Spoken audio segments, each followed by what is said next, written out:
You'll be slow cooking up a storm when you step into fall with today's recipe. Howard shows us how to make pork with bacon and apples in the Mr. Food Test Kitchen. Do you ever find yourself asking someone a question that you already know the answer to? I know I do. So let me ask you, do you like bacon? My guess is you're a huge fan of it. And if you are, you're going to love what we're making today.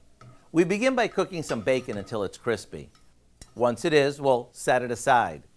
In the same skillet, with all the bacon drippings, we sear a pork butter shoulder. This is going to lock in lots of flavor and give our pork a bacony smokiness that takes this dish from good to I can't get enough of it. While this finishes up, to a slow cooker, we add some onions, cut up apples,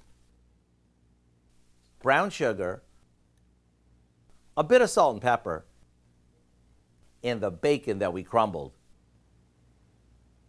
Now we place the pork roast on top, add some chicken broth, and apple cider vinegar, and we set it to low. Once the pork is fork tender and all the flavors come together, all that's left to do is chunk up the pork and spoon the apple onion sauce over it.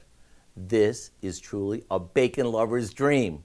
To get the recipe for our pork with apples and bacon, all you need to do is visit our website. I'm Howard in the Mr. Food Test Kitchen with Kelly, where today we found a slow and smoking good way for you to say, ooh, it's so good.